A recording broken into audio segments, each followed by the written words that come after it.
One of us is going to tell you a true experience. One of us is going to tell you a false experience. After you're done, the two of you will meet and compare your notes and your thoughts and your ideas and determine which one of the two of us is telling you the true story. Okay. And then we'll tell you who really was telling you the truth. So you guys ready for this test? Yeah, it sounds like fun. Find out who's telling the truth and who's credible? Think we can do it? Think you can? Yeah. Right. All right, let's do this. Bobby, I just wanted to ask you a few questions about your paranormal activity, so we can hopefully find some answers for you. Sure, that's great. Can you tell me a little bit about the location that you were at? Actually, it was in an outdoor location. It's called the Cliffs, and I've had several experiences as I've had many investigations there. Okay, what is the Cliffs? It's an outdoor location that is connected with a Catholic church up in St. Louis, as a matter of fact. Can you tell me a little bit about the activity that you observed? It was really scary. It was scary. Yeah, it was. It was really scary. Anything specific that comes to mind? One of the things that really happened to me was I was actually touched and somebody ran their fingers through the back of my hair. What time of day was this that happened to you? This was, boy, it was really hard for me to tell, but I'm gonna guess around like midnight or so. Okay. Is there anything else that you can remember from your events? Like, what were you guys doing there? What were your activities on the premises? Actually, we were standing in front of an Indian burial ground while some of the other team members were running off, chasing little shadow people. When you say shadow people, can you define what you mean by that? Like, Oh, I don't really know because I didn't see them. they saw them. They saw them, I didn't. And this was the only time that you had been to this location? That was the experience that I had the first time that I went to that location. I went back again a year later and had a really neat incident happen there. Okay, so you've had two experiences at this location. Right. Okay, great. What I'm going to do is I'm going to take this to the team, talk to them a little bit about it. We'll investigate your location and we'll contact you with any questions. We may have a few questions once we arrive at the location to talk to you about. That'll be great. All right.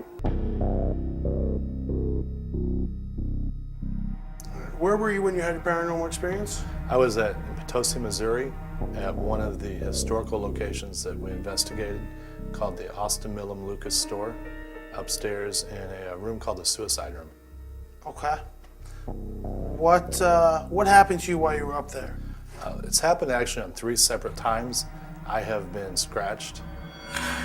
Okay. Did it leave any marks, or was it just the feeling of being scratched? No, it's left actually physical marks all 3 times. Now, was anybody else with you when this happened to you?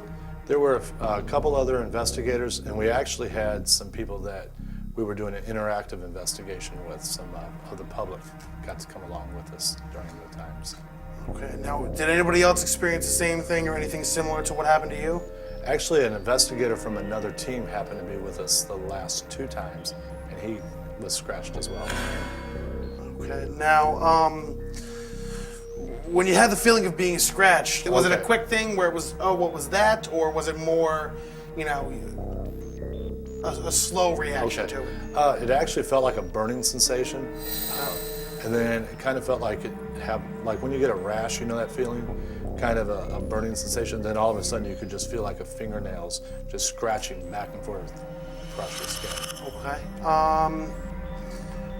Now you said this happened 3 separate times? Right. Was it all, it always happened at this specific place, or it's happened other places too? Same place, same room, every time. Okay. Now, do you know why they call it the suicide room? I do. Actually, through research, I found out that a gentleman, I think this was back in like the 1920s, committed suicide there. He had embezzled some money from the bank that he worked at and shot himself in the chest. Okay. All right, I think that's all I need for right now.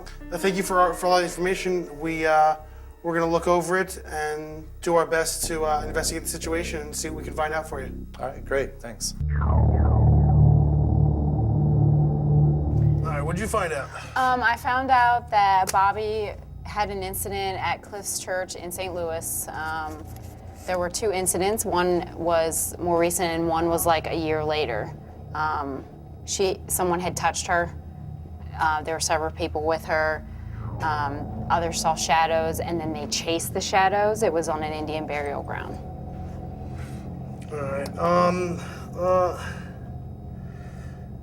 I got information. He was out in Potosi, Missouri, in a room called Suicide Room, which kind of is a little shady to begin with. But apparently this happened on 3 separate times at the same place, and he was scratched, and it left physical marks. The information seems solid. I mean, they both seem solid, but somebody's got to be lying.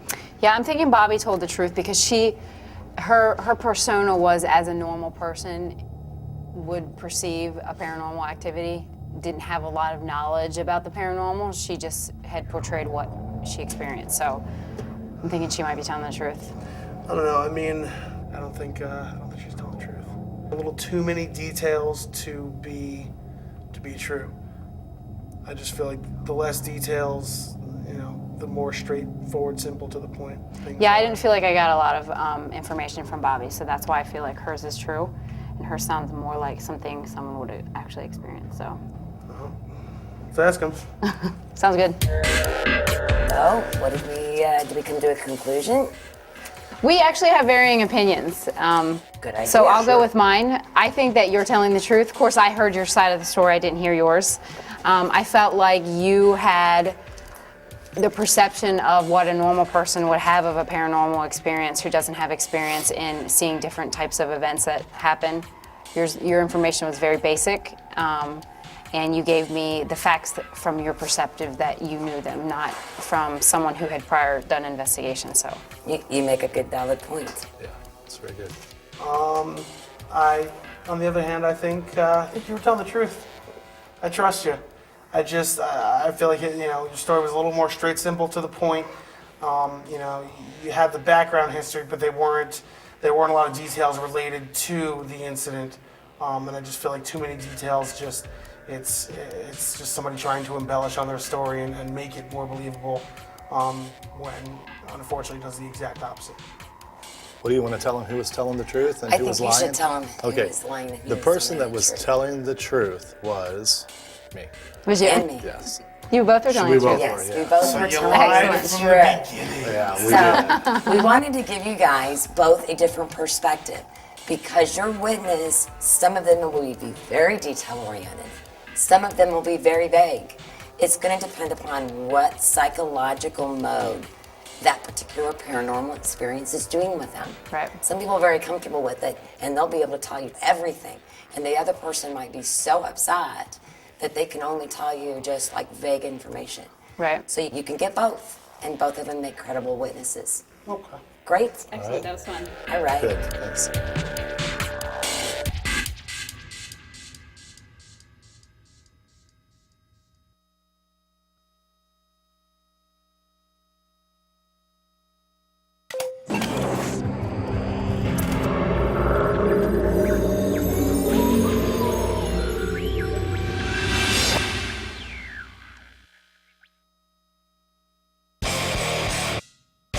We are Paranormal Task Force, a St. Louis-based paranormal investigation team.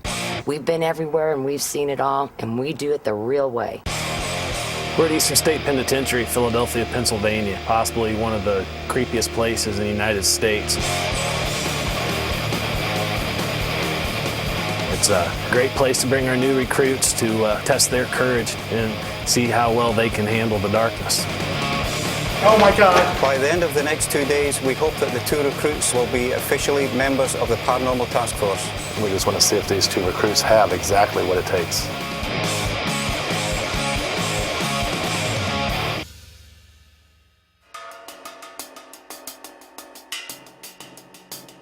Okay, something that a lot of people don't think about talking about is the type of ghost, what types of hauntings there are, and spectrophobia. Okay? Can you guys tell me what you think a ghost is?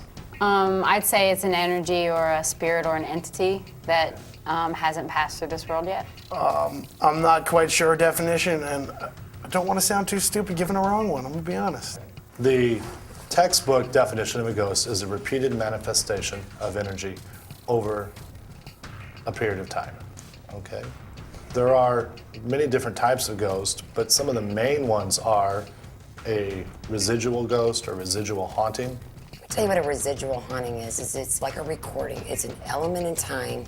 You'll see these a lot in hotels, theaters, places where there's lots and lots of people, where there is a lot of energy, a lot of people walking around, and it's actually, it can be just energy that's trapped in wood, steel, iron, concrete, minerals in the soil, and it just releases itself at certain points of time. In an example of like a residual haunting, we were doing an investigation of a private residence down in southeast Missouri, and every night at a certain time they would hear footsteps going across the floor. Sure enough, the same time that night we were investigating, we could hear those footsteps. It was looping like a tape recorder over and over and over. Another type of ghost or haunting is an intelligent haunting. Intelligent haunting is probably the one that most people are afraid of. And it's probably the one that has, new investigators will be the most shocking experience that you'll ever have for the first time. Because these are actually energies that are going to move, they're going to talk, they're going to interact. You may ask them to throw a pebble down the hallway, and you may actually hear the sound of a pebble coming down the hallway. They're probably by far the most intimidating haunting that you'll encounter normally, under the normal circumstances. Another type is a demonic haunting. Even though that's the type that you see in all the movies, you read in all the books, it's extremely rare. And probably, the most famous one is The Exorcist.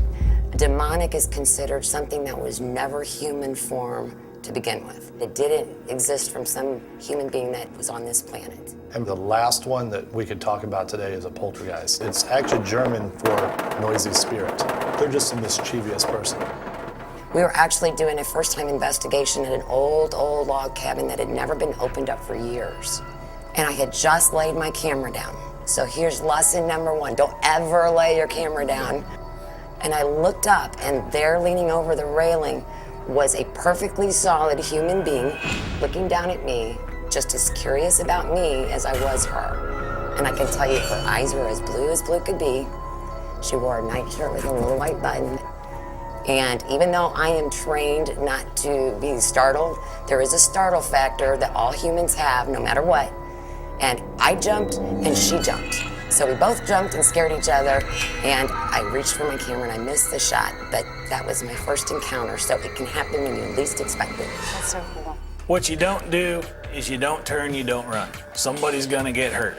Whatever's in your hand, try not to drop it or throw it at whatever scared you, because equipment's expensive, all right? So you wanna calm down, get your senses about you, and then get the mind going of what was that, where can I find it again, and how can I get evidence of it? And if you're really so scared that you don't feel like you can go back into the area, simply leave. Your other teammates will pick up because you really want somebody else there to validate that something's happening. Right. And one last thing, when you go out on your investigation, use your senses, use your 5 senses. Don't focus just on the equipment. You have to be aware of your environment and your surroundings. Think you can do that? Yeah. Be aware of your surroundings and try and hunt down a ghost? I think you guys can do it. I do too. No shot. Good. All right.